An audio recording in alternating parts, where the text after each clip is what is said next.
Selamat malam, Bapak Ibu sekalian. Assalamualaikum warahmatullahi wabarakatuh.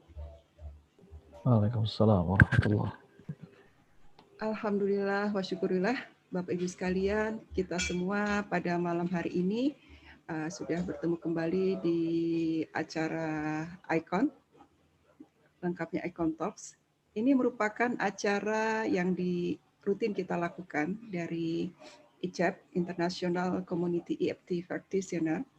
Ini adalah perkumpulan para EFT praktisi ya. Jadi kita setiap Senin malam, seminggu 2 kali, setiap Senin malam dan Rabu siang itu kita ada acara Icon Talks.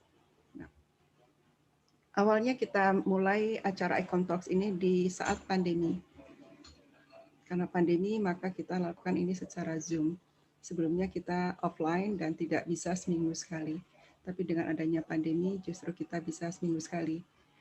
Niatnya adalah kita berbagi ilmu di sini, terutama di dalam kondisi pandemi ini. Insya Allah kami berniat semuanya bisa memberikan sharing, bisa saling bertukar ilmu, bertukar pengalaman, dan insya Allah dengan ilmu ini kita semakin bisa jadi berkembang, jadi tumbuh, dan insya Allah juga kita bisa memberikan jawaban-jawaban di masa kondisi pandemi ini. Baik Bapak Ibu sekalian, pada umumnya Icon Talks ini topiknya adalah pengembangan diri di semua aspek kehidupan kita, baik secara spiritual, emosional, fisik, karier, ya, semua dimensi kehidupan. Dan pada umumnya kita gabungkan dengan EFT, tapi juga bisa tidak kita gabungkan dengan EFT, tergantung dari tim bicara. Demikian pembukaan sedikit dari terkait dengan Icon Talks ini. Dan kita selalu hadir setiap Senin dan Rabu siang. Alhamdulillah pada malam hari ini kita bersama Mas Sony Abikim. Ya, beliau masih sangat muda, tapi prestasinya sangat luar biasa. Saya termasuk favorit dengan beliau, sering mendengarkan YouTube beliau, dan banyak sekali khasnya beliau ya, Pak Sony Abikim ini suaranya sangat merdu, sangat enak sekali didengar. Kemudian dalam setiap penyampaiannya banyak metafora, dan intinya adalah bagaimana kita selalu mendekat kepada Sang Pencipta. Malam hari ini beliau dengan judul Inner Journey, Perjalanan ke Puncak Hati. Selamat malam Pak Sony Abikim. Selamat malam Bu Enda, sekali lagi, Insya Allah. Apa kabar Pak? Alhamdulillah. Ya, terima kasih Alhamdulillah. atas waktunya bisa bergabung pada malam hari ini.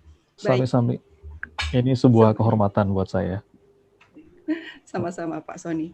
Baik, Pak Sony, sebelum Bapak memulai, izinkan saya menyampaikan profil Bapak.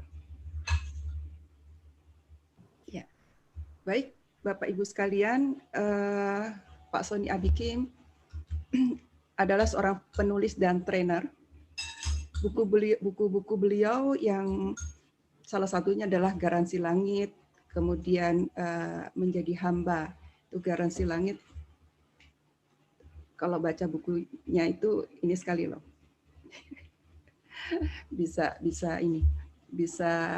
bisa kecanduan ya.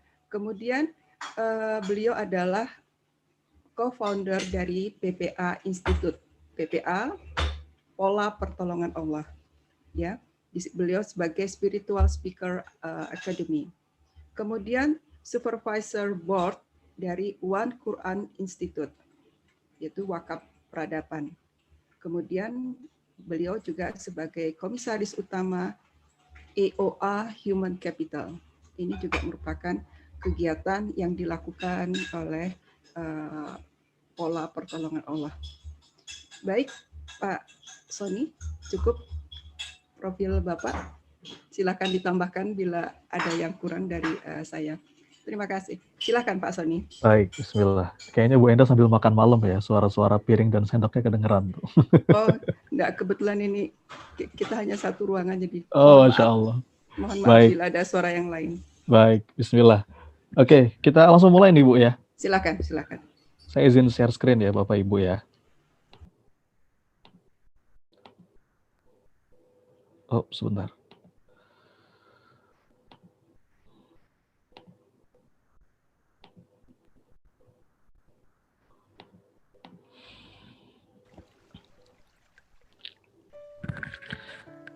Baik, bismillahirrahmanirrahim, Bapak Ibu, sahabat-sahabat sekalian. Saya buka dengan salam. Assalamualaikum warahmatullahi wabarakatuh. Allahumma salli wa sallim wa barik ala Muhammad wa ala alihi wa ashabihi ajmain. Selamat malam dan salam sejahtera untuk kita semua. Sebelum kita mulai, Bapak Ibu, yuk kita awali dengan doa bareng. Kita berharap mudah-mudahan kebersamaan kita malam hari ini Allah catat sebagai kumpul yang jadi amal soleh.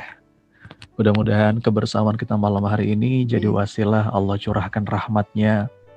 Allah catat kita niat belajar, niat saling nasihat menasihati dalam kebaikan. Dan jadi wasilah Allah juga ampuni, Allah maafkan dosa-dosa kita. Astagfirullahaladzim. Allahumma salli wa sallim wa barik ala Muhammad wa ala alihi wa sahbihi ajmain. Rabbana zidna ilman nafi'an mubarakan wa na'udzu bika min ilmin la yanfa. Ya Allah, catatkan ya Rabb, siapapun yang hadir malam hari ini, kehadiran yang kau jadikan amal kebaikan. Catatkan ya Rabb, siapapun yang hadir malam hari ini, kehadiran yang kau jadikan penghapus salah dan dosa. Ya Allah, karuniakan kepada kami malam hari ini ilmu yang bermanfaat, ilmu yang betul-betul bisa kami amalkan, bukan sekedar kami ketahui. Wasilah sesi malam hari ini ya Allah, lembutkan hati kami, hujamkan kepada kami hikmah dan hidayah. Allahumma aftah lana hikmataka wansur alaina rahmataka ya dzal jalali wal ikram. Rabbana atina fid dunya hasanah wa fil akhirati hasanah wa qina adzabannar. Walhamdulillahirabbil alamin. Alhamdulillah, terima kasih sekalian. Saya coba cek sound dulu. Suara saya apakah terdengar dengan jelas, Bapak Ibu? Jelas, Pak Sony. Jelas ya. Apakah slide-nya sudah terlihat? Sudah. Sudah ya, baik.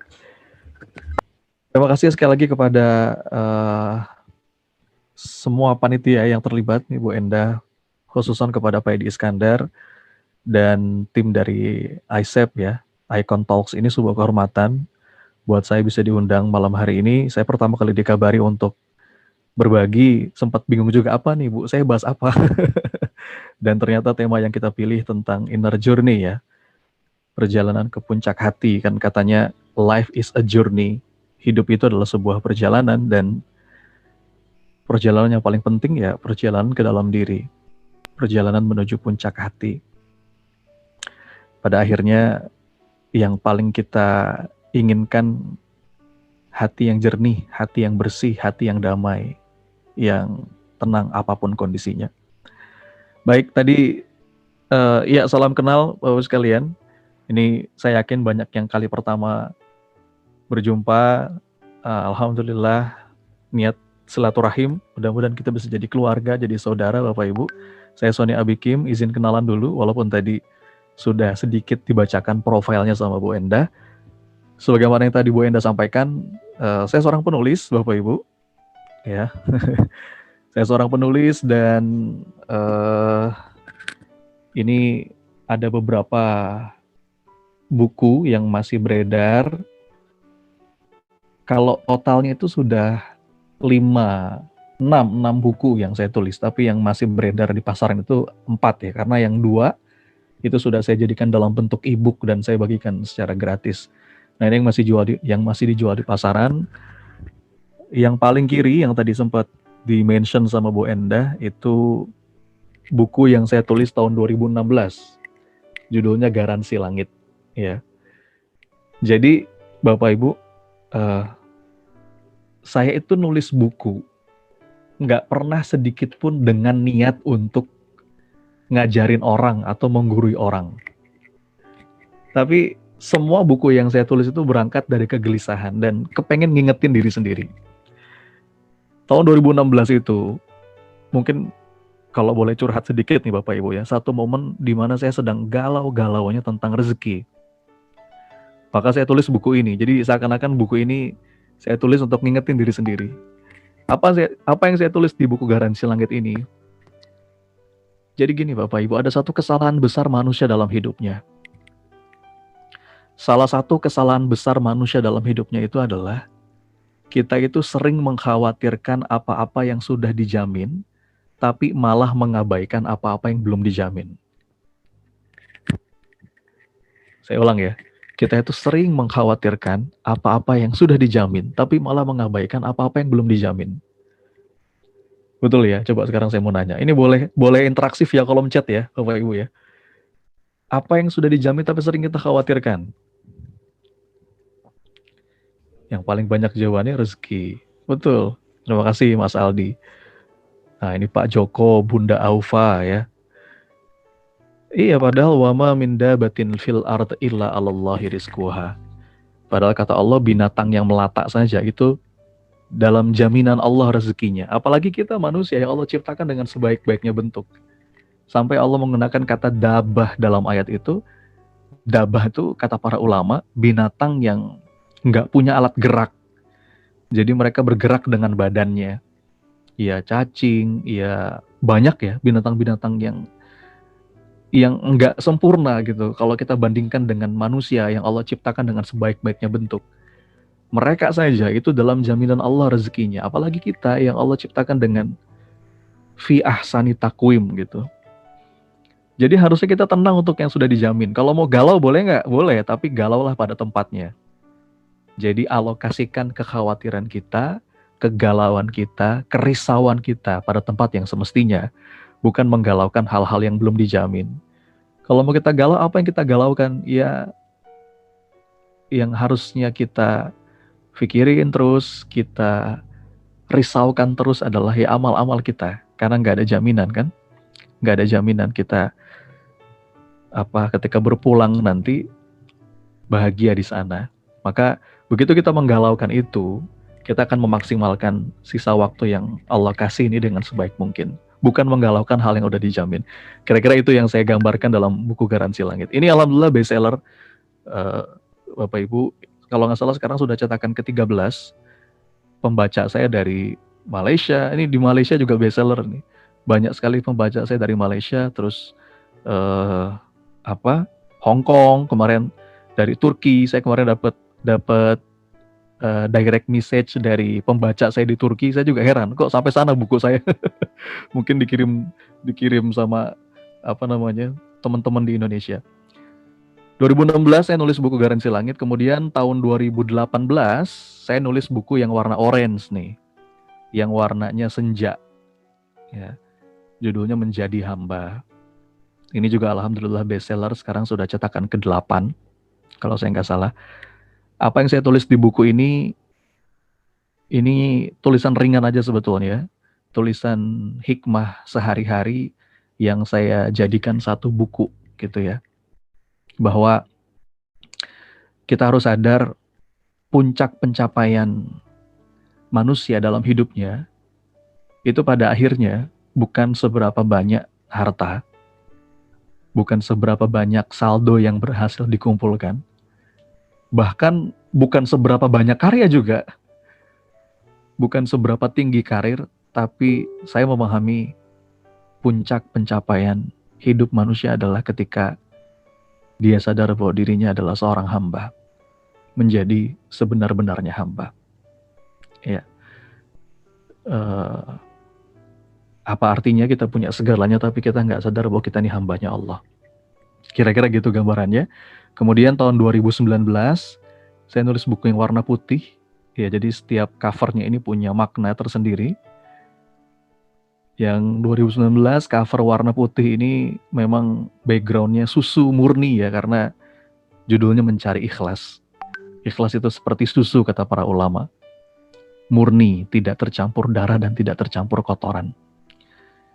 Jadi orang yang paling bahagia dalam hidupnya itu adalah orang yang ikhlas. Ikhlas itu apa sih? Ikhlas itu sudah putus harapan kepada selain Allah. Selama kita masih banyak berharap kepada selain Allah, itu biasanya banyak kecewanya, banyak sakit hatinya. Maka orang yang paling bahagia adalah orang yang udah gak berharap, kecuali hanya berharap kepada Allah. Termasuk sama pasangan, termasuk sama anak. Kalau sama manusia itu tugas kita hanya ngasih. Tugas kita hanya memberi cinta, memberi kasih sayang, memberi kebaikan.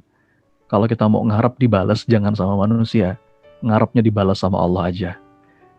Nah, kalau kita sudah sampai level itu, maka kita akan jadi pribadi yang paling bahagia, insya Allah.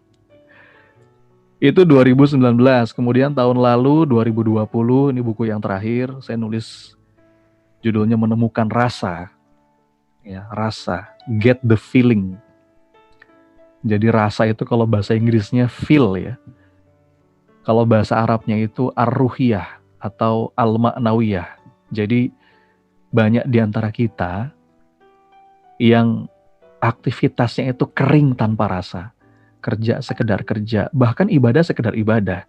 Sholat ya sholat, ya ngantor ya ngantor, tapi nggak ada rasanya.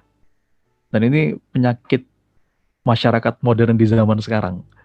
Padahal kata para ulama itu gini, semua aktivitas kita, termasuk ibadah kita, itu ibarat jasad yang tidak bernyawa. Dan yang membuat aktivitas kita hidup adalah rasa yang menyertainya. Jadi menemukan kembali meaning, menemukan kembali rasa dalam setiap aktivitas. Nah, ini buku terakhir yang saya tulis tahun 2020. Ya, saya lagi nulis buku berikutnya. Mohon doa Bapak Ibu, mudah-mudahan ya Allah mudahkan. Itu mungkin sedikit kenalan ya. Tadi juga Bu Indah sudah cerita, sehari-hari saya juga sebagai seorang trainer dan sekarang bersama kawan-kawan itu mengembangkan sebuah lembaga training yang namanya PPA Institute. Jadi apa itu Mas PPA Institute? Lembaga pelatihan ya yang memang bernafaskan nilai-nilai Islam, dan misi kita satu, kita kepengen menginstil ya, bukan hanya menginstal. Karena katanya instil sama install tuh beda. Kalau install itu bisa dihapus, tapi kalau instil itu sudah terhujam ke dalam jiwa sampai susah terhapus. Jadi kita punya misi kepengen menginstil nilai-nilai tauhid dalam setiap aspek kehidupan dengan pendekatan pelatihan, dengan pendekatan training. Jadi kalau mungkin selama ini kita bicara agama cuma di masjid gitu ya, di forum-forum majelis taklim, ini kita bawa ruh itu dalam bentuk pelatihan, dan ternyata alhamdulillah diterima dengan sangat baik oleh masyarakat. Sekarang itu kelas PPA yang publik ya, itu sudah terselenggara lebih dari 2.300 angkatan dan tersebar di 140 kota di seluruh Indonesia, dari mulai Aceh sampai Papua. Alhamdulillah. Dan ya, kita berdoa mudah-mudahan tercatat sebagai amal soleh yang terus mengalir. Oke, ini ada yang nanya di kolom chat. Buku PPA masih ada, Bu. Bisa di DM ke Instagram PPA Book, jadi @PPA Book. Nah, itu kalau mau pesan buku bisa ke sana. Baik, bismillah. Kita mulai ya Bapak Ibu ya. Jadi tema malam hari ini kita tentang inner journey, perjalanan ke puncak hati. Apa nih Mas maksudnya? Gini Bapak Ibu, kawan-kawan sekalian. Kita itu sebagai manusia, itu pasti secara psikologis ya, kita punya kecenderungan. Apa kecenderungan kita sebagai seorang manusia? Kita pasti punya kecenderungan ingin mencari kebahagiaan dan menghindari penderitaan. Setuju ya? Itu basic ya, kecenderungan kita secara psikologis sebagai manusia. Kita pasti pengen senang, kita pasti pengen bahagia, dan kita nggak mau menderita. Nah, untuk bisa menemukan kebahagiaan atau menghindari penderitaan, ada 2 jalan yang bisa kita pilih. Ini sebagaimana di slide yang saya tulis ya. Ada 2 jalan yang bisa kita pilih. yang biasa dipilih oleh manusia. Yang pertama ada jalan kesenangan, yang kedua ada jalan ketenangan.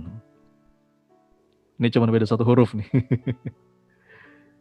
Jadi saya ulang sekali lagi. Secara psikologis, setiap kita itu punya kecenderungan untuk kepingin bahagia dan nggak mau menderita. Nah, untuk sampai ke sana, ada dua jalan yang biasanya dipilih oleh manusia. Yang pertama jalan kesenangan, yang kedua jalan ketenangan. Ini mirip nih, cuma beda satu huruf, tapi walaupun mirip, jalannya beda banget gitu ya. Nah, pertanyaannya kita mau milih yang mana? Kita mau milih yang mana? Dan coba kita bahas satu persatu. Apa itu Mas jalan kesenangan? Nah, jalan kesenangan ini jalan yang biasanya dipilih oleh orang-orang yang memang menjadikan dunia sebagai tujuan. Di jalan ini kita nggak akan pernah puas, Bapak Ibu, kawan-kawan. Nggak akan pernah puas. Ada satu istilah namanya hedonistic pleasure, ya. Paradox of hedonism. Nggak pernah puas. Begitu kita menginginkan sesuatu dan kita dapat, kita kepengen lagi yang lain. Nggak ada habisnya. Dan ini memang sifat dasarnya manusia. Mas Soni kata siapa? Rasulullah yang ngomong dalam sebuah hadis. Ini hadis sahih, riwayat Imam Al-Bukhari. Apa kata Rasulullah? Memang seorang anak Adam tuh begitu. Susah puas. Ya. Seandainya manusia itu punya satu lembah emas, dia pasti kepingin dua lembah yang lain dan tidak akan pernah merasa puas. Sampai nanti tanah kubur yang masuk ke dalam mulutnya baru dia diem. Ya. Hedonic treadmill. Terus gitu ya. Ya, ada dalam sebuah riset di dunia psikologi. Misal kita punya keinginan, apa keinginan kita? Oh, kita kepengen punya mobil. Ya. Contoh ada satu orang yang baru mulai merintis karirnya gitu ya. Terus dia punya keinginan, baru bekerja di sebuah perusahaan. Dia pengen apa? Mas, saya pengen punya mobil. Oke, nggak usah muluk-muluk Mas, mobil yang biasa-biasa aja. Mobil sejuta umat pun nggak apa-apa, yang penting saya punya kendaraan buat berangkat kantor, buat ngajak jalan-jalan keluarga. Niatnya bagus, nggak ada yang salah dengan keinginan pengen punya mobil. Begitu sudah sampai pada level tertentu, ya, kerja keras, banting tulang, peras keringat gitu ya, kebeli mobil itu. Pertanyaannya adalah, orang ini bahagia nggak? Bahagia dong. Masa nggak bahagia? Mobil baru masa nggak bahagia? Pertanyaan berikutnya, berapa lama kebahagiaan itu? Nah, kata para peneliti, Bapak Ibu, itu maksimal 3 bulan. Jadi istilahnya happiness bias. Setelah 3 bulan, mendadak jadi biasa dan kepingin lagi yang lain. Nah, ini namanya sindrom hedonic treadmill. Jadi begitulah sifat dasar manusia. Kita tuh nggak pernah puas, kepingin lagi. Dan ketika satu keinginan tercapai, justru malah lahir 100 keinginan yang lain. Makanya kebahagiaan yang dijanjikan lewat jalan ini nggak akan pernah kita temukan. Bahkan kata pepatah Arab itu kan seperti minum air laut gitu ya. Semakin kita minum, semakin bertambah haus, bukannya menghilangkan dahaga, malah semakin bertambah haus. Nah, ini jalan kesenangan begitu. Kalau kita pilih jalan kesenangan. Makanya ada satu nasihat indah ini yang saya kutip di slide terkait dengan jalan kesenangan ini. Ini nasihat dari Imam Ibnu Taimiyah rahimahullah. Dia bilang begini, orang-orang yang cinta dunia itu sungguh kasihan katanya. Kenapa kok kasihan? Karena mereka itu pada akhirnya akan meninggalkan dunia ini, tapi mereka belum merasakan kenikmatan yang paling besar dalam hidup ini. Apa itu kenikmatan yang paling besar? Beliau menjawab, kenikmatan yang paling besar dalam hidup ini adalah ketika kita merasa tenang. Tenang karena dekat dengan Allah, rindu untuk bertemu dengan Allah dan merasa bahagia ketika mengingat Allah, merasa tentram ketika taat kepada Allah. Jadi justru the ultimate happiness gitu ya dalam hidup ini ketika kita dekat dengan Rabb semesta. Ya. Makanya kata Imam Ibn Taimiyah, sungguh kasihan katanya mereka-mereka yang terlalu mencintai dunia karena mereka akan pergi. Dunia itu akan pergi atau kita yang pergi ninggalin dunia. Makanya dulu guru saya ngajarin gini Bapak Ibu. Supaya kita nggak melekat. Karena yang bikin kita menderita itu kan melekat. Nggak ada masalah kita punya dunia. Tapi jangan sampai masuk ke dalam hati. Cukup dalam genggaman aja kan gitu ya. Supaya dia nggak melekat di hati, kata guru saya, kamu harus akad sama dunia. Akadnya gimana? Wahai dunia, suatu saat nanti aku akan pergi meninggalkanmu atau kamu yang akan pergi meninggalkanku. Maka yang tak akan kubiarkan engkau merenggut perhatianku terlalu jauh dan merebut perasaanku terlalu dalam. Jadi biasa aja. Ini nasihat yang sangat indah supaya kita nggak melekat dengan dunia gitu ya. So intinya apa? Intinya di jalan kesenangan ini kawan-kawan sekalian, Bapak Ibu, nggak akan ada kepuasan yang kita dapat. Ya, selalu haus, dan nggak akan pernah ada habisnya. Nah, yang harusnya kita pilih dalam perjalanan ke puncak hati ini adalah jalan ketenangan. Nah, ini yang mau mungkin kita bahas lebih dalam ya. Jalan ketenangan. Apa itu Mas jalan ketenangan? Jalan ini ya jalan yang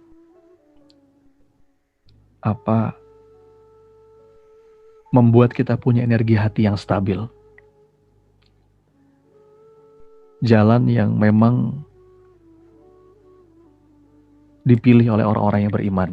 Makanya dalam Quran surat Ar-Ra'd, ini juga ayat yang sangat populer, saya yakin kita semua pasti hafal. Ala bidzikrillahi tatma'innul qulub. Sungguh hanya dengan mengingat Allah hati kita jadi tenang. Hati kita jadi tentram. Kita nyari ketenangan dimanapun Bapak Ibu, kalau itu nggak nganterin kita ke Allah, itu pasti ketenangan semu aja. Ketenangan palsu aja. Ketenangan sementara aja. Ketenangan yang sejati itu lahir dari hati yang tersambung sama pemiliknya. Hati yang connect terus sama Allah. Makanya ala bidzikrillahi tatma'innul qulub. Ingatlah, hanya dengan mengingat Allah, hati menjadi tentram. Nah, ini jalan yang harusnya kita pilih. Kalau kita membahas tentang inner journey, perjalanan ke puncak hati, maka buat saya, inilah jalannya gitu. Bukan jalan yang lain. Bukan jalan yang lain. Dan kalau kita ngomongin ketenangan, Bapak Ibu, teman-teman yang dirahmati Allah, ternyata ketenangan itu sebenarnya hanya makmum aja. Dia itu hanya akibat, bukan sebab gitu. Kalau dalam bahasa kerennya, inner peace itu hanyalah unintended side effect. Jadi efek samping yang otomatis gitu, byproduct. Jadi dia hanya makmum. Makmum dari apa? Makmum dari keimanan dan penghambaan kita. Itu otomatis. Ya. Huwallazi anzala sakinata fi qulubil mu'minin.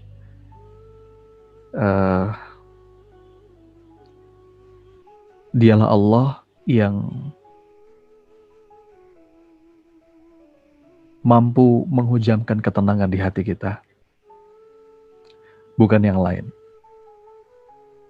Di hati kita itu ada satu lubang yang gak bisa terisi kecuali diisi sama yang punyanya. Gitu. Makanya ketenangan sejati itu hanyalah makmum dari keimanan dan penghambaan kita kepada Allah. Kawan-kawan sekalian. Nah, ketenangan seperti apa Mas yang dimaksud? Ini kalau kita bahas ketenangan banyak ya. Tapi saya mau mungkin mencuplik beberapa kisah tentang inner peace ya, tentang ketenangan. Ada yang pernah dengar? Ada yang tahu kisah hijrahnya Rasulullah dan Abu Bakar? Ini terkenal ya. Jadi ketika itu Rasulullah Yang hijrah ya, yang hijrah, betul. Hijrah dari Makkah ke Madinah. Bersama sahabat mulia Abu Bakar As-Siddiq. Iya. Iya, dan memang diburu ketika itu, bukan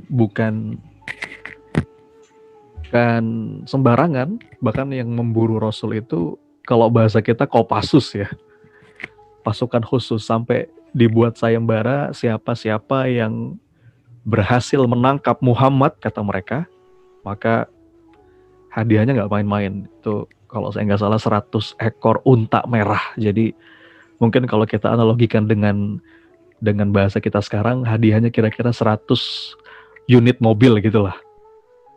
Kebayang nggak teman-teman? Ayo cari Muhammad sampai ketemu. Kalau dapat hadiahnya 100 unit mobil, siapa yang nggak tertarik? Semua anak-anak muda Quraisy itu, pemuda-pemuda Quraisy, bahkan sampai pasukan khusus tuh nyari, kepengen nangkap Rasulullah dan Abu Bakar As-Siddiq. Dan Rasulullah pun berstrategi. Jadi dari Mekah ke Madinah itu harusnya pakai jalan yang biasa, tapi Rasulullah memilih jalan yang nggak biasa. Jadi agak muter dulu sebentar, zigzag gitu ya. Iya. Sampai akhirnya Rasulullah bersembunyi beberapa hari di Gua Thur. Teman-teman tahu ya Gua Thur ya. Ini kalau yang sudah pernah umroh atau haji pasti ziarah ke sana. Tapi kalau saya belum pernah ke atas Gua Thur. Kalau ke Jabal Nur saya pernah, Gua Hiro. Itu beda ya, ada Jabal Nur, itu biasanya jamaah umroh, jamaah haji itu yang masih muda-muda itu naik tuh ke atas. Nah, Jabal Thur itu ya kurang lebih tinggi, tapi kurang lebih sama lah. Gua Hiro aja itu kalau kita naik itu kurang lebih 1-2 jam. Naik turun itu 3-4 jam lah kurang lebih. Nah, Rasul sama sahabat mulia Abu Bakar As-Siddiq itu bersembunyi di Gua Thur, ya. Sampai akhirnya dikisahkan, ini Allah abadikan dalam Quran surat At-Taubah ya. Ketika itu musyrikin Quraisy itu sudah betul-betul sampai di mulut gua. Kebayang nggak teman-teman, itu tegangnya kayak gimana? Tegangnya kayak gimana? Dan Abu Bakar pun ketika itu dikisahkan panik juga gitu.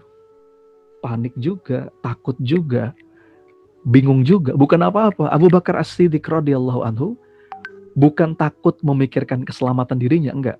Yang membuat Abu Bakar panik itu, Abu Bakar As-Siddiq radhiyallahu anhu memikirkan nasib kekasihnya, sahabat mulianya Rasulullah Muhammad sallallahu alaihi wasallam. Ya. Jadi kelihatan itu. Jadi ketika mereka masuk ke dalam gua, ya, itu dekat sekali. Kalau pakai bahasa kita Bapak Ibu sekalian, itu mereka tinggal nunduk aja, udah kelihatan itu. Tinggal nunduk aja ke bawah, kelihatan itu, tapi Allah nolongkan. Allah nolong saat itu. Dan Rasulullah dengan sebuah statement yang sangat indah menenangkan Abu Bakar. Apa kata Rasulullah? Wahai sahabatku, wahai Abu Bakar, kira-kira bagaimana menurutmu tentang 2 orang, sedangkan yang ketiganya adalah Allah? Masya Allah, ini dalam banget loh kalimatnya. Ya. Jadi dengan kata lain, Rasul mau bilang gini sama Abu Bakar, wahai Abu Bakar, tenanglah, Allah bersama kita. Ya. Bagaimana menurutmu tentang 2 orang, kalau yang ketiganya adalah Allah? Kita pernah nggak Bapak Ibu ngerasain ketegangan dalam hidup? Takut, panik, cemas, khawatir. Coba ingat nasihat dari Nabi ini. Bagaimana menurutmu kalau Allah bersama kita? Ini kata-katanya menggugah banget ya. Ini kematangan emosi dari Rasulullah. Jadi seindah-indahnya ketenangan itu Bapak Ibu kawan-kawan adalah ketenangan yang terlahir karena percaya bahwa Allah itu selalu ada. Percaya Allah itu maha dekat. Percaya Allah itu maha tahu setiap lintasan hati. Jadi segawat apapun, segenting apapun keadaan yang mungkin sedang kita hadapi, yakinlah Allah itu gak pernah pergi ninggalin kita. Kita aja yang sering pergi ninggalin Allah kan gitu ya. Allah itu hadir, kitanya gak datang. Ya. Dan di kalimat berikutnya, nah ini yang Allah abadikan dalam Quran surat At-Taubah, dengan latar cerita yang sama tadi, Rasul melanjutkan kalimatnya. Apa kata Rasul? La tahzan innallaha ma'ana. Ini populer ya. Satu statement, satu quote dari Nabi. Dan Allah abadikan dalam Quran surat At-Taubah ayat 40. Nabi berkata kepada sahabat mulianya, La tahzan innallaha ma'ana. Janganlah bersedih. Allah bersama kita. Jangan takut. Jangan sedih. Allah bersama kita. Jadi ini dalam banget ya. Bapak Ibu, kawan-kawan sekalian, apapun persoalan hidup yang mungkin sedang kita hadapi, janganlah bersedih. Karena sungguh Allah itu selalu ada untuk kita. Jadi perasaan bersama Allah ini harusnya membuat kita tenang gitu kan. Nggak ada masalah yang besar, yang ada hanya Allah yang maha besar. Ya. Nah, nanti saya akan bahas di slide berikutnya. Ya, kita nggak pungkiri ya, situasi pandemik seperti ini, kabar-kabar duka, berita-berita sedih, menghampiri kita hampir setiap hari itu sedikit banyak mungkin mengganggu kita secara psikis gitu ya. Ada cemasnya, ada takutnya, ada khawatirnya. Tapi kalau kita sebagai seorang hamba berusaha terus nyambungin hati kepada Rabb yang maha dekat, mudah-mudahan itu jauh membuat kita bisa lebih tenang menghadapi kondisi segenting apapun, segawat apapun. So intinya, teman-teman Bapak Ibu sekalian, inner peace is the new success. Jadi kalau kita ngomongin puncak hati, menurut saya, yang saya pahami dari guru-guru, puncak hati itu adalah ya ketenangan, gitu. Sakinah, nafs al-mutmainnah. Nafs al-mutmainnah kalau dalam bahasa Quran. Ketenangan hati, kedamaian jiwa. Dan saya yakin Bapak Ibu, teman-teman pasti sepakat sama saya. Kalau saya tanya, apa cita-cita terbesar Bapak Ibu dalam hidup? Saya yakin sama kita semua. Apa itu?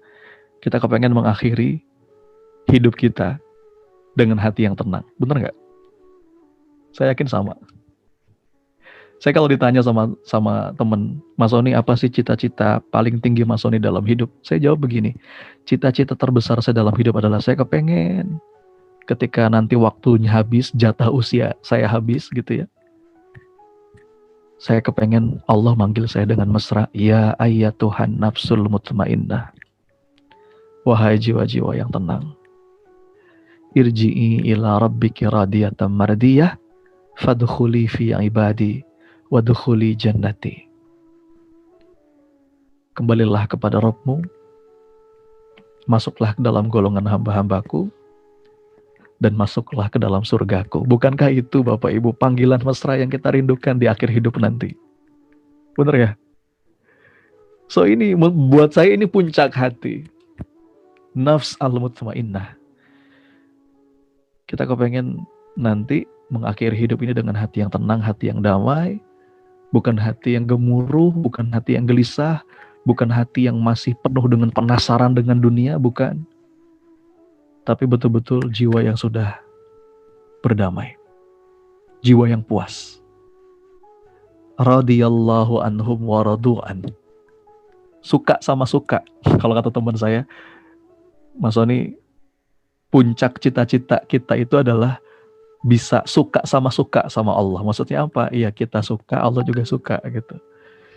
Dan ini apapun definisi puncak hati yang Bapak Ibu pahami, menurut saya puncak hati ya ini. Nafs al-mutmainnah. Inner peace is the new success. Ya, dan kalau kita kepengen wafat dalam keadaan inner peace,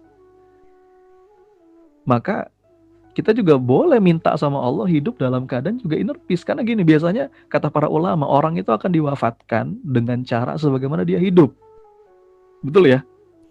Ya kata begini, sebagaimana kebiasaan dia. Makanya naudzubillah gitu ya, ketika ada manusia yang memang ketika hidupnya banyak tenggelam dalam kelalaian, dalam kemaksiatan, dan tidak terbersit pun di hati untuk kepingin tobat gitu ya, kepingin kembali kepada Allah. Makanya kita sering dengar banyak kisah yang wafatnya itu dalam keadaan di tempat maksiat. Naudzubillah, kita nggak kepengen kayak gitu kan. Begitu pula sebaliknya, orang-orang yang betul-betul kebiasaan hidupnya itu berbuat baik gitu. Nah biasanya kita juga sering dengar kisah husnul khotimah gitu, yang wafatnya itu dalam keadaan sedang berbuat baik. Nah itu juga pasti jadi cita-cita kita kan. Ada yang wafat ketika sholat, ada yang wafat ketika baca Quran. Karena emang ketika hidupnya itu dekat sama Quran gitu. Saya punya teman namanya Kak Angga, itu dia kepengen banget wafatnya itu katanya dipelukan anak-anak yatim. Sampai sekarang kerjaannya ngurusin anak yatim memang. Di rumah tuh anak yatim yang dia urusin. Dia punya yatim village namanya. Ya, kalau digabung di seluruh Indonesia mungkin anak-anak yatim yang beliau kelola itu sudah ratusan bahkan mungkin ribuan. Karena emang dia punya mimpi, dia pengen banget. Dia cerita sama saya, Mas, Ana tuh, cita-cita Ana tuh Ana pengen meninggal di pangkuan anak-anak yatim. Jadi kita tuh akan diwafatkan sebagaimana kebiasaan kita ketika hidup gitu.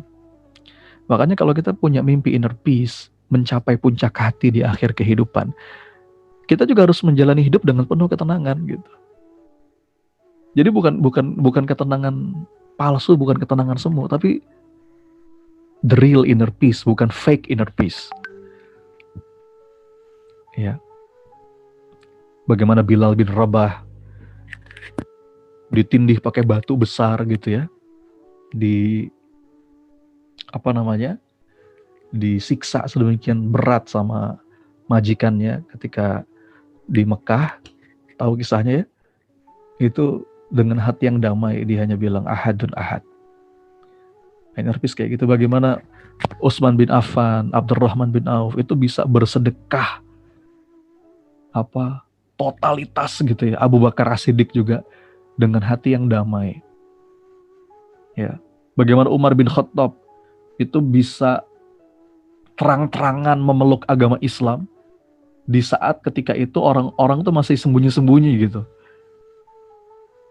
Itu yang bikin mereka kayak begitu karena mereka punya inner peace. Ya. Masih banyak kisah-kisah keseharian yang dekat dengan kita bahkan tentang the real inner peace. Jadi buat saya, Bapak Ibu, kawan-kawan sekalian, perjalanan ke puncak hati adalah perjalanan untuk menemukan kedamaian. Perjalanan untuk menemukan as-sakinah, nafs al-mutmainnah. Nah, sekarang pertanyaannya gimana caranya, Mas? Gitu kan ya? Gimana caranya supaya kita bisa ketemu yang namanya inner peace? Nah, kita kupas, kita bongkar rahasianya. Dari mana rahasianya? Sebenarnya rahasianya udah dibocorin sama Rasulullah. Dan ini tadi kata Bu Endah, kalau ini mau dikaitkan dengan ilmu EFT, ini dekat banget. Dekat banget. Ya. Apa yang selama ini kita pelajari dari Pak Edi, dari teman-teman trainer, ya, sangat-sangat dekat. Dan rahasianya Rasulullah sudah isyaratkan lewat sebuah doa yang sangat indah. Nah ini inti bahasan saya malam hari ini. Ada sebuah doa yang indah banget Bapak Ibu kawan-kawan. Ini doanya nggak panjang, doanya pendek. Tapi doa ini merangkum semuanya tentang inner peace. Jadi ini doa yang diriwayatkan sama Imam At-Tabrani. Jadi ceritanya ada salah seorang sahabat yang mengadu sama Nabi, kok hidup saya gelisah ya Nabi, kok hidup saya nggak tenang, hidup saya kok kayaknya galau terus. Nah kemudian Nabi ajarkan sebuah doa dan ini doanya. Mudah-mudahan bisa kita hafal nih doanya. Doanya pendek, saya izin bacain. Dari doa ini,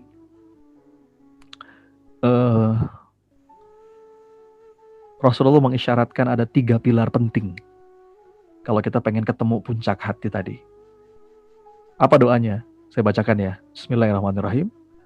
Allahumma inni as'aluka nafsan bika mutmainnah. Jadi yang pertama, Rasulullah mengajarkan kita untuk minta sama Allah nafs al-mutmainnah. Ya Allah, aku mohon kepadamu jiwa yang merasa tenang. Jadi nafs, jadi kualitas jiwa itu Bapak Ibu kawan-kawan yang saya pahami, minimal ada 3 level. Minimal ada 3 level. Level yang paling rendah, ya kualitas hati, karakter jiwa manusia itu minimal ada 3 level. Yang pertama ada yang namanya nafsu ammaratum bisu. Apa itu? Karakter hati, karakter jiwa seseorang yang selalu mengajak kepada keburukan. Nah, ini level yang paling rendah. Jadi nafsu ammaratum bisu. Dan bahkan pada level yang paling buruk, Bapak Ibu kawan-kawan, level yang paling buruk, level yang paling kronis, ternyata ada orang-orang yang tetap bisa merasa nyaman dalam keburukan gitu, dalam kemaksiatan, dalam kelalaian. Ini bukan hanya sakit hatinya, bahkan qalbun mayyit, hati yang mati. Ya, saya yakin selemah-lemahnya iman kita, kalau kita berbuat salah, kalau kita ngelanggar aturan, kalau kita dalam satu aktivitas yang itu buruk, pasti hati kita ada gelisahannya, benar nggak? Pastilah kita ada gelisahannya, pasti ada nggak nyamannya. Nah, ternyata ada hati yang mati itu, kata para ulama, yang tetap bisa merasa nyaman meskipun dalam kemaksiatan, dalam keburukan, dalam kelalaian. Ini level yang paling rendah, nafsu ammaratum bisu. Nah, yang kedua ada namanya nafsul lawamah. Nafsul lawamah itu apa? Jiwa yang kadang-kadang ketarik kepada keburukan, kadang-kadang ketarik kepada kebaikan. Jadi labil ya. Jiwa yang labil. Ini nafsul lawamah. Nah, yang paling tinggi, level yang paling puncak yang tadi sudah kita bahas adalah nafs al-mutmainnah. Nah, Rasul ngajarin kita minta sama Allah supaya Allah kasih kita, Allah tuntun kita, Allah bimbing kita, Allah tunjukkan kita jalan agar kita bisa punya nafs al-mutmainnah. Saya terusin doanya ya. Jadi doanya Allahumma inni as'aluka nafsan bika mutmainnah. Nah, apa aja itu pilarnya? Ada 3. Yang pertama, tu'minu biliqa'ik. Yang kedua, wa tarda biqada'ik. Yang ketiga, wa taqna'u bi'ata'ik. Saya ulang ya. Yang pertama, tu'minu biliqa'ik. Itu pilar pertama. Yang kedua, wa tarda biqada'ik. Dan yang ketiga, wa taqna'u bi'ata'ik. Kita bahas satu persatu. Bismillah, kita bahas dulu yang pertama. Apa yang pertama? Dari doa Nabi tadi Bapak Ibu. Pilar pertama dari inner peace, dari nafsul mutmainnah adalah tu'minu biliqa'ik. Apa itu tu'minu biliqa'ik? Jiwa yang yakin bahwa suatu hari nanti kita akan ketemu sama Allah. Jiwa yang sadar tentang ujung perjalanan hidupnya. Dalam bahasa saya, clarity of purpose. Tu'minu biliqa'ik. Dia yakin, dia sadar, dia tahu bahwa ujung perjalanan ini adalah ketemu sama Allah. Ini pilar pertama dari inner peace. Jadi, ya udah. Begitu kita sadar hal ini, yang lain jadi ringan gitu. Kenapa? Karena semuanya sementara. Kita bisa menghadapi semuanya dengan tenang. Kenapa? Karena semuanya sementara. Ya sakit sementara, sehat sementara, miskin sementara, kaya sementara, nangis sementara, ketawa juga sementara. Kadang di atas, kadang di bawah, kadang dipuji, kadang dicaci, kadang dideketin, kadang dijauhin. Ya udah, mau sementara aja kok. Di ujung perjalanan yang kita tuju adalah pertemuan dengan Rabb. pertemuan dengan Allah. Dan jadi gini, seberapa jauh tujuan kita, itu kan akan menentukan seberapa kuat kita, seberapa tangguh kita, seberapa tenang kita, seberapa damai kita menjalaninya. Benar nggak? Gini, saya sering ngasih analogi biasanya gini. Di sini saya nanya ibu-ibu nih biasanya. Ibu-ibu ada yang suka diet nggak di sini? Pertanyaan sederhana. Diet itu menderita nggak? Diet menderita ya, betul ya? Nggak enak. Betul kan? Diet tuh nggak enak. Nggak enak gimana? Ya nggak enak. Mungkin ketika orang lain bisa bebas makan, dia nahan dirinya untuk nggak makan banyak.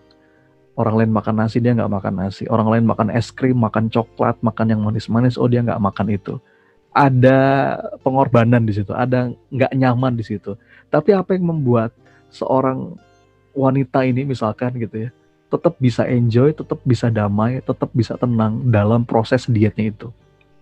Jawabannya apa? Karena dia punya tujuan. Bener nggak? Tujuannya apa? Ya tujuannya kepengen sehat mungkin, kepengen badannya ideal, kepengen nyenengin suami, gitu ya.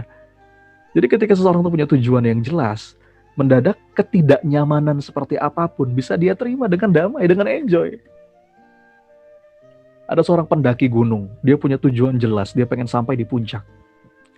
Ya. Dan itu proses naik gunung itu nggak mudah, letih. Ya, kadang-kadang kaki harus terkilir, belum lagi di ketinggian tertentu itu dingin cuacanya. Tapi dia menikmati betul prosesnya. Kenapa? Dia punya tujuan. Dia pengen sampai atas dan menikmati keindahan. Keindahan alam sang pencipta. Ketika orang tujuannya itu jelas, proses seberat apapun, dia lewatin. Enjoy.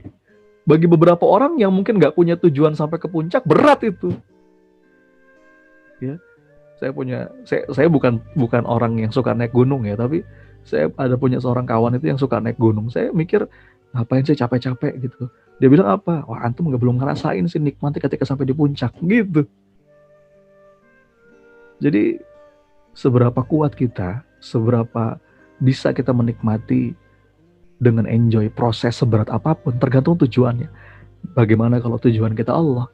Bagaimana kalau kita yakin bahwa ujung perjalanan kita bakal ketemu sama Allah, maka semua jadi enteng lah. Semua jadi enteng, pokoknya bisa menikmati. Kenapa? Mudah-mudahan dengan keadaan yang setidak enak apapun, ini jadi wasilah Allah makin sayang gitu. Sehat, sakit, kaya, miskin, didekati, dijauhin, dijunjung, dibanting, nggak apa-apa ya Allah. Yang penting satu aja ya Allah, dengan ini mudah-mudahan Engkau makin sayang, Engkau merahmati hamba, Engkau maafkan salah-salah hamba. Karena kalau kita ngandelin amal mana yang mau kita andelin gitu ya. Makanya kalau orang yang betul-betul berharapnya disayang sama Allah, semuanya enteng. Jadi tu'minu biliqa'ik, punya yang namanya clarity of purpose. Tujuan hidupnya jelas gitu. Tujuan hidupnya jelas. Ya. Nah, ini dalam Quran surat Al-Bayyinah. Jadi dia tahu kemana harus menempatkan fokus hidup. Kata Allah kan, wa ma umiru illa liya'budullaha mukhlisin. Sebenarnya kita nggak disuruh kecuali cuman menghamba kepada Allah, beribadah dan memurnikan ketaatan kita. Wa ma umiru illa liya'budullaha mukhlisin. Jadi menjadi hamba mencari ikhlas. Nah, ini inspirasi dari ayat yang jadi inspirasi saya untuk nulis buku yang tadi itu. Tugas kita sebenarnya cuma dua. Wa ma umiru illa liya'budullah mukhlisin. Jadi hamba yang benar, ibadah. Jadikan setiap aktivitas kita sebagai bentuk penghambaan kepada Allah, lalu murnikan ketaatannya. Putuskan harapan di hati kita kepada siapapun kecuali hanya kepada Allah. Ya. Selama kita masih berharap kepada selain Allah, pasti banyak kecewaannya. Apalagi berharap kepada manusia. Berharap kepada manusia itu patah hati yang disengaja. Katanya gitu. Jadi berharap kepada manusia itu, Bapak Ibu, patah hati yang disengaja. Ujungnya pasti kecewa. Makanya kata Imam Ali, Aku sudah pernah merasakan semua kepahitan hidup, tapi nggak ada yang lebih pahit daripada berharap kepada manusia. Ya udah, ngapain sih kita ngarap sama manusia, ya kan? Kekaguman manusia nggak nganterin kita ke surga, hinaan manusia juga nggak bikin kita ke neraka. Saya kemarin dapat tulisan yang bagus banget dari teman saya menyikapi kondisi pandemik yang seperti sekarang ini. Coba Bapak Ibu perhatiin deh. Kata teman saya begini, seandainya kita sadar setelah kita wafat nanti betapa cepatnya orang ngelupain kita, bener nggak? Orang tuh bakal lupa kok sama kita. Iya. Ini kita wafat nih, kita meninggal gitu ya. Ya mungkin 1-2 hari masih ada yang ingat sama kita, mungkin beberapa orang. Nanti seiring berjalannya waktu, lama-lama orang lupa kok sama kita. Nah kalau kita sadar akan hal itu, terus kita ngapain capek-capek nyari perhatian makhluk? Gitu. Ya, just focus on Allah. Caper aja sama Allah. Ya, inna ridhon nas ghoyatun la tudrok, kata Imam Syafi'i. Berharap semua orang suka sama kita itu harapan yang mustahil. Makanya jangan meletakkan kebahagiaan di mulut orang. Yang bikin kita nggak tenang, yang bikin jiwa kita rapuh, yang bikin kita itu mudah galau. Karena kita masih jangan-jangan meletakkan kebahagiaan kita di mulut orang. Kita masih fokus sama perhatian, penghargaan, pengakuan manusia. Tu'minu biliqa'ik itu betul-betul meletakkan harapan kita, sandaran kita itu kepada Allah aja. Ya. Kalau kita sudah punya mantap kayak begini Bapak Ibu, tenang hidup ini. Ya, dan ini perlu latihan ya. Kalau teori ya gampang, tapi ya butuh latihan. Latihan terus, biasanya kalau kita komit gitu ya, kepengen punya hati yang kayak begini, itu nanti Allah kasih karunianya. Karunianya apa? Allah bikin kita banyak patah hati. Ya. Makanya di antara cara Allah menegur kita itu, Allah kasih kita kekecewaan supaya kita malas lagi berharap kepada selain Allah. Ya. Dalam ngarepnya sama Allah aja. Kalau kita mau caper-capernya sama Allah aja. Dialah yang maha melihat, dialah yang maha mendengar, dialah yang maha sempurna balasannya. So itu yang pertama sekalian. Nah, sekarang yang kedua, ini self reflection ya. Jadi biasanya sebelum saya masuk ke yang kedua ini, coba kita refleksi diri dulu Bapak Ibu teman-teman. Boleh nggak pejamkan matanya sekarang? Boleh ya? Pejamkan matanya, dengarkan kata-kata saya. Coba kita nanya sama hati. Apa kabar ya hati kita? Apa sih yang selama ini kita cari? Benar nggak sih kita nyari ridhonya Allah? Jangan-jangan hati kita masih dipenuhi oleh banyak sekali tarikan-tarikan selain Allah. Capek kawan-kawan, Bapak Ibu, lelah, sudah lepas. Ya, tugas kita hanya ngelakuin yang terbaik, memberi yang terbaik. Kalau kita mau pamrih, boleh, tapi pamrihnya sama Allah aja. Jangan pamrih kepada selain Allah. Termasuk sama orang-orang terdekat, termasuk sama pasangan, termasuk sama anak. Tugas kita hanya ngasih yang terbaik. Ngarep balasan dari Allah aja. Ya, tu'minu biliqa'ik, pada akhirnya antara kita dan Allah, bukan antara kita dan dia. Kita berbuat baik dibalas buruk sama orang, ya udah. Ini bukan antara kita dan dia, kalau ini antara kita dan Allah.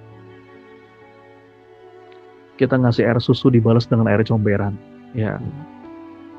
Ini bukan antara aku dan kamu, tapi ini antara aku dan Allah. Gak ketuker. Hal jazaul ihsan illal ihsan. Kebaikan pada akhirnya akan berbalas dengan kebaikan. Ya. Nah, orang yang ketika mudah-mudahan Allah karuniakan kita sampai pada level ini, itu udah mantep gitu ya. Hidup ini udah mantep, udah tenang, damai. Gitu Bapak Ibu. Baik. Nah sekarang yang kedua, masih ingat yang kedua tadi apa doanya Nabi? Pilar kedua dari inner peace, perjalanan menuju puncak hati itu adalah wa tarda bi qadaik. Wa tarda bi qadaik. Apa itu? Jiwa yang ridho terhadap apapun yang Allah timpakan kepada kita. Ya. Jadi kalau kita nanya di manakah kedamaian hati itu berada, maka ia berada di hati orang-orang yang selalu ridho terhadap apapun ketentuan dari Rabb-Nya. Enak atau nggak enak, senang ataupun susah, menang ataupun kalah, ridho. Kenapa seorang hamba itu bisa ridho? Seorang hamba itu akan mudah ridho ketika dia yakin tidak ada yang lebih mencintainya melebihi Allah. Gitu. Ya. Semuanya baik dari Allah. Setiap keadaan itu selalu bisa dia lihat dengan kacamata baik sangka. Ya, teman-teman. So, wa tarda bi qadaik. Acceptance kalau bahasa Inggrisnya. Punya penerimaan diri yang lapang. Raditu billahi rabbah. Ya Allah, Engkau Rabb hamba, aku ridho Engkau Rabb hamba yang mengatur segala urusan hamba. Nah, orang itu balik lagi, orang itu akan mudah ridho kalau yang dia cari ridhonya Allah, kan gitu. Ya. Kalau yang dia cari ridhonya Allah. Dan hadiah terindah bagi siapapun yang punya hati ridho itu adalah ya kedamaian jiwa, ketenangan batin dalam menjalani hidup. Semakin kita nggak terima, semakin susah dalam hal apapun, kawan-kawan sekalian. Ya, dan orang itu bisa ridho kalau dia berusaha menemukan makna, ya, dari dalam setiap kejadian yang Allah timpakan. Jadi makanya kata Umar nih di slide yang saya tulis, aku nggak peduli atas keadaan susah atau senangku. Kenapa? Karena aku nggak tahu mana di antara keduanya yang lebih baik untukku. Boleh jadi apa yang kita anggap baik itu buruk menurut Allah. Begitu pula sebaliknya. Ya udah. Wa huwa a'lamu wa antum la ta'lamun, kata Allah. Jadi ridha itu tentang cara kita memberi makna. Kita mungkin nggak bisa mengubah kenyataan, tapi kita selalu bisa mengubah cara pandang kita, ya, dalam memandang kenyataan gitu. Makanya orang-orang yang beriman itu selalu bisa menemukan keindahan dalam setiap takdir kehidupan. Ajaban li amril mu'min, inna amrahu kullahu lahu khair. Laisa dzalika li ahadin illa lil mu'min. In asabathu syarra'u syakara fakanat khairul lahu. Wa in asabathu darra'u sabara fakanat khairul lahu. Gitu ya teman-teman. Jadi kata Imam Ibnul Qayyim, kacamata iman itu selalu bisa membuat kita menemukan keindahan dalam setiap takdir kehidupan, setidak enak apapun. Ya. Gitu. Jadi dia yakin boleh jadi mungkin kesulitan, kesusahan, beban yang dia rasa itu justru bagian dari cara Allah, sentuhan kasih sayangnya Allah untuk menebus dosa-dosa kita, mengangkat derajat kita. Udah. Jadi enjoy. Ya. Ini waktu saya nggak banyak, hanya beberapa menit lagi. Ya. Jadi ini yang kedua, beberapa tapak-tapak ridhoan seorang hamba. Saya langsung aja, dan yang nah ini dia nih. Ada dua keyakinan paling penting yang akan membuat kita itu mudah ridho, mudah damai. Yang pertama, yakin Allah itu maha sayang dan maha adil, nggak mungkin zolim. Nih dua ini aja. Bapak Ibu teman-teman, dua ini aja kita masukin ke dalam hati, itu beres semua tuh. Keresahan, kegalauan, kerisauan, itu bisa hilang semua dengan dua keyakinan ini aja. Yang pertama, yakin la ahadun arhamu bika mir rabbika, nggak ada yang lebih mencintai kita melebihi Allah. Sesayang-sayangnya orang tua sama kita, itu nggak bisa dibandingin sama sayangnya Allah kepada hambanya. Allah itu maha sayang, Allah itu maha adil, nggak mungkin zolim. Dan yang kedua, Allah itu maha benar, maha tahu, nggak mungkin keliru. Nggak mungkin keliru. Dua ini aja kita betul-betul hayati gitu ya, hujamkan ke dalam hati, itu tenang kita. Insya Allah nganterin kita menuju puncak hati ya. Nganterin kita menuju puncak hati. Makanya kita diminta berdoakan sama Nabi, Allahumma inna nas'aluka ridhoka wal jannah. Ya Allah, aku mohon kepadamu ridhomu dan surgamu. Ya, makanya kata Imam Ibnu Athaillah tuh begini Bapak Ibu. Supaya ujian itu terasa ringan. Mau tahu nggak caranya? Kata Imam Ibnu Athaillah, supaya ujian terasa ringan, kita harus sadar bahwa yang ngasih kita ujian, yang menetapkan beragam takdir atas kita, itu Allah, zat yang sangat mencintai kita gitu. Zat yang gak mungkin zolim, zat yang gak mungkin keliru. So kawan-kawan, Bapak Ibu, sadarlah bahwa Dialah Allah yang gak akan pernah menzalimi hambanya. Dialah Allah yang hanya ingin kebaikan buat hambanya. Dialah Allah yang selalu ada bersama kita. Dialah Allah yang selalu dengerin doa-doa kita, yang maha melihat segala lelah kita, susah kita, dan gak pernah keliru dalam setiap sentuhan takdirnya. Ilahi anta maksudi wa ridhoka matlubi. Gitu ya. Nah, terakhir, pilar ketiga. Coba-coba masih ingat gimana doanya? Allahumma inni as'aluka nafsan bika mutmainnah tu'minu biliqa'ik wa tarda biqada'ik. Nah yang terakhir, wa taqna'u bi'ata'ik. Apa itu? Jiwa yang merasa cukup, merasa puas dengan segala pemberian dari Allah. Jadi wa taqna'u ini asal kata dari qanaah ya. Jiwa yang merasa cukup. Jiwa yang merasa puas batinnya atas semua karunia Allah. Jadi jiwa yang bisa menikmati gitu setiap anugerah yang ada. Jiwa yang gak terjebak dengan angan-angan gitu. Makanya orang-orang yang damai hatinya itu, kesibukannya apa? Kesibukannya itu ingat-ingat nikmat yang sudah Allah kasih. Jadi gak risau dengan apa yang belum ada, tapi kerisauannya itu justru risau belum bisa mensyukuri apa yang sudah ada, apa yang sudah Allah kasih. Ya, jadi kadang-kadang kita suka kejebak sama keinginan gitu. Boleh nggak punya keinginan? Ya boleh dong, malah harus punya keinginan. Tapi hati-hati, yang namanya keinginan itu punya jebakan. Jebakannya apa? Ketika dengan keinginan itu kita lebih sibuk mikirin yang belum ada, sampai lupa menikmati apa yang sudah ada. Ketika dengan keinginan itu kita sibuk merisaukan hasil, sampai membuat kita lupa untuk menikmati proses. Gitu ya. Makanya kalau kita mau nyelam, kalau ibarat lautan gitu ya, sebenarnya nikmat dari Allah dalam hidup kita itu seperti lautan yang gak ada tepinya gitu kawan-kawan. Karena jangan sampai hajat-hajat kita yang belum tercapai, masalah-masalah kita yang belum selesai, itu seakan-akan menutup mata kita dari jutaan nikmat yang sudah Allah kasih. Begitu ya. Baik, makanya ada satu doa dari Nabi Sulaiman ini dalam Quran surat An-Naml. Saya yakin Bapak Ibu sudah hafal sebagian besar. Ini doanya populer. Doa untuk minta sama Allah agar diberikan hati yang bisa tetap bersyukur.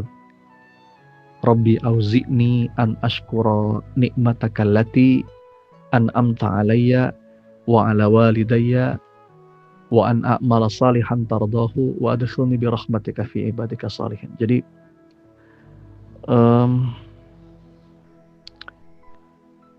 nah nanti ini ada yang minta di-share. Nanti saya slide ini boleh nanti saya bagi ya PDF-nya insyaallah. Jadi Bapak Ibu sekalian, gini. Kita itu kan sering minta tolong sama Allah untuk keluar dari masalah ya. Dan itu nggak salah. Mau kepada siapa lagi kita memohon kalau nggak sama Allah gitu ya. Tapi seringnya kita tuh doa ketika sedang susah gitu, ketika sedang berat, kita datang, ya Allah tolong hamba ya Rabb, kan gitu ya. Lagi-lagi itu nggak salah, tapi cobalah sesekali kita juga berdoa sama Allah supaya Allah nolong kita untuk bisa mensyukuri nikmat yang sudah Allah kasih. Ternyata untuk bersyukur juga butuh pertolongan Allah gitu. Untuk bersyukur nanti kita butuh dituntun gitu, butuh dikasih ilham. Rabbi auzi'ni an ashkura nikmataka allati an'amta alayya wa ala walidayya wa an a'mala salihan tardahu wa dakhilni bi rahmatika fi ibadika salihin. Ya Allah, berilah aku ilham untuk bisa tetap mensyukuri nikmat-Mu yang telah Engkau anugerahkan. Ya teman-teman. Ya.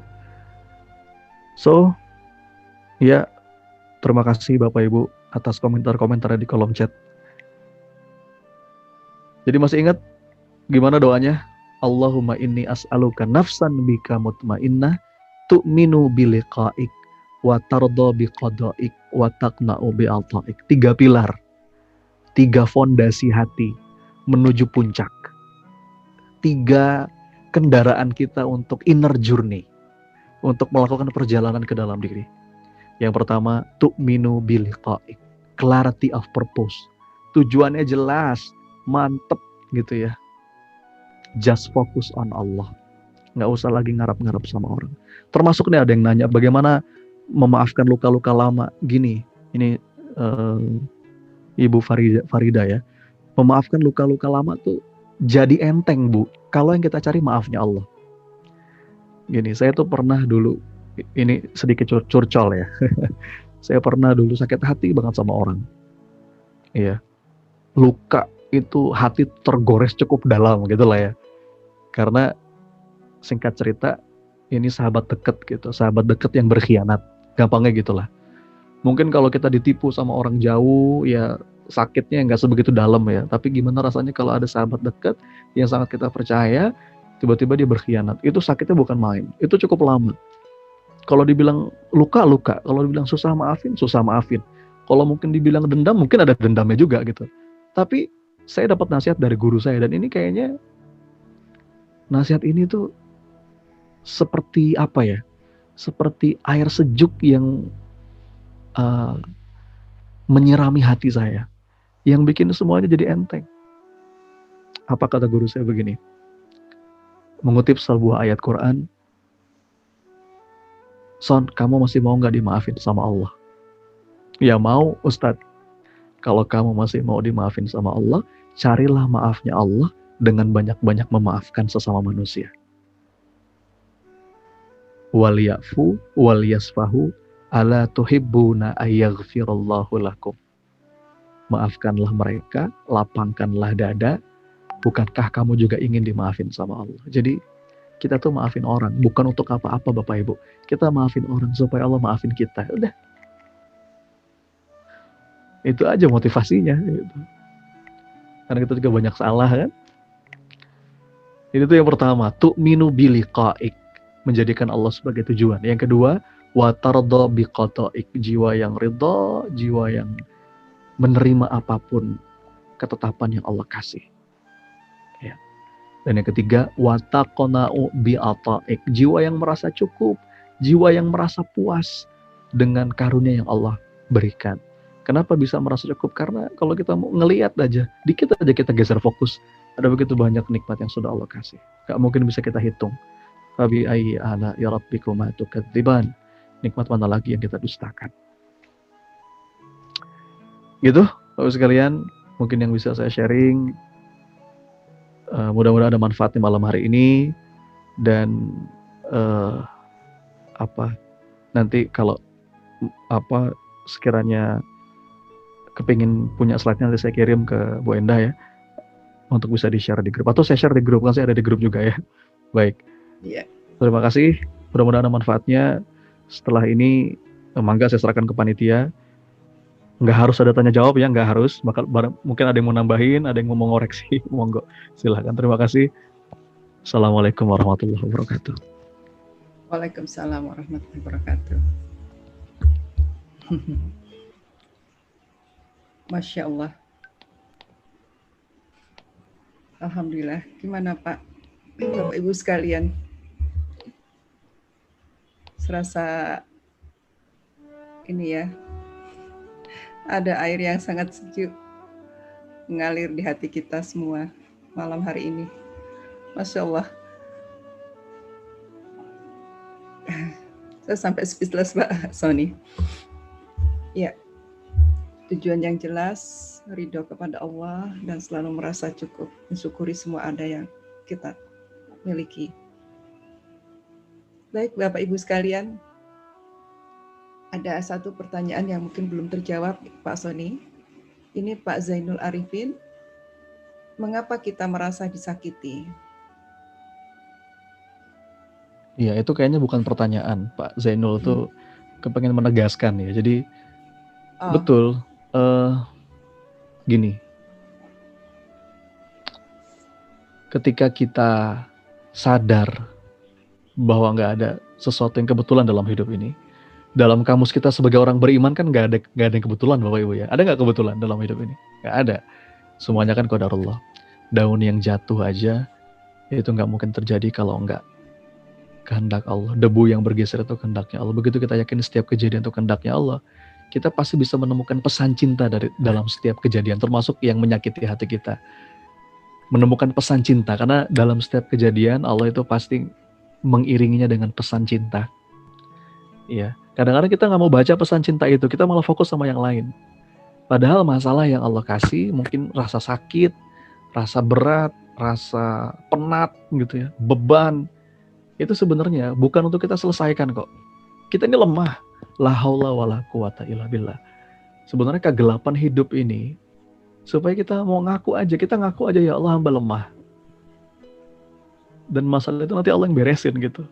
Masalah yang Allah kasih supaya kita mau datang, ngadu, ngaku, minta tolong. Nah, kadang-kadang kita nggak mau baca pesan cinta itu.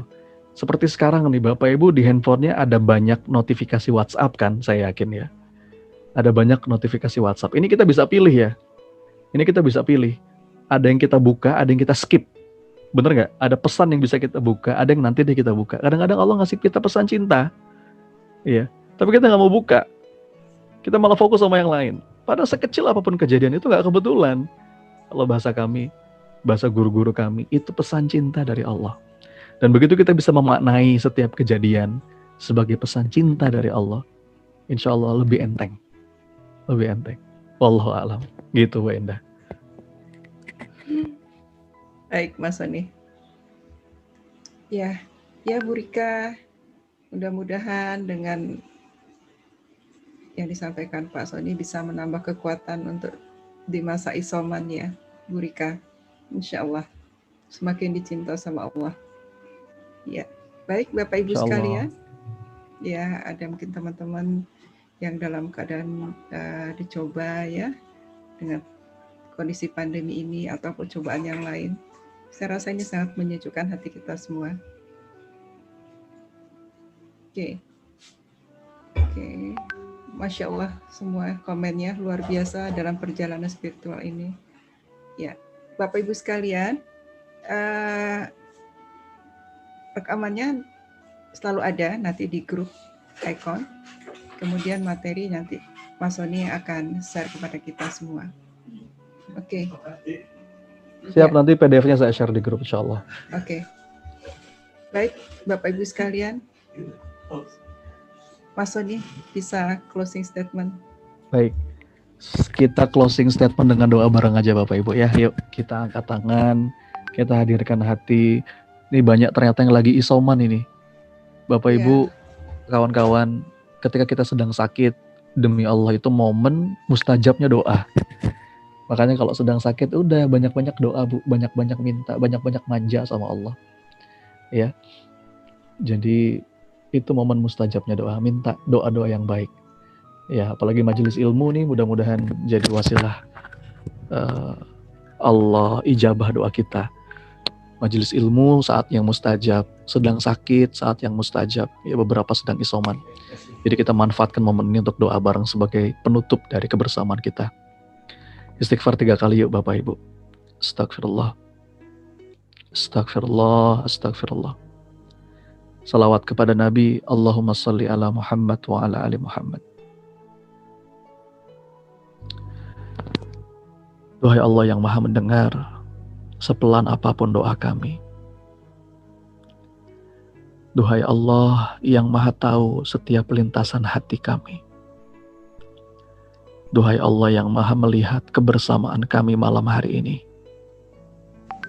Ya Allah ya Rabb, karuniakan rahmat-Mu kepada kami ya Allah. Sehatkan siapapun yang sedang sakit ya Allah. Lapangkan siapapun yang sedang sempit ya Allah. Mudahkan siapapun yang sedang sulit ya Allah. Jadikan setiap kejadian yang kami alami ya Allah membuat kami semakin dekat dengan-Mu ya Rabb. Ya muqallibal qulub, tsabbit qulubana ala dinik. Ya Allah, jadikan sisa usia kami betul-betul di jalan kebaikan. Jadikanlah ya Allah kebersamaan kami malam hari ini melembutkan hati-hati kami. Melembutkan hati-hati kami ya Allah. Jangan Kau biarkan hati kami keras ya Allah seperti batu. Sampai-sampai gak bisa merasakan getaran ketika nama-Mu disebut. Gak bisa merasakan getaran ketika ayat-Mu dibacakan. Jangan ya Allah. Lembutkan hati kami ya Allah. Hujamkan kepada kami hikmah dan hidayah. Allahumma aftah lana hikmataka wansur alaina rahmataka ya dzal jalali wal ikram. Ya Allah, kalau boleh kami minta kepada-Mu ya Rabb, segera angkat wabah ini ya Allah. Angkat wabah ini ya Allah. Dan jadikanlah ya Rabb kami hamba-hamba-Mu yang bisa membaca pesan cinta yang Kau beri. Mengambil hikmah dari setiap kejadian yang Kau timpakan. Allahumma inna nas'aluka nafsan bika mutmainnah tu'minu biliqa'ik wa tarda biqada'ik wa taqna'u bi'ata'ik. Rabbana atina fid dunya hasanah wa fil akhirati hasanah wa qina adzabannar. Walhamdulillahi rabbil alamin.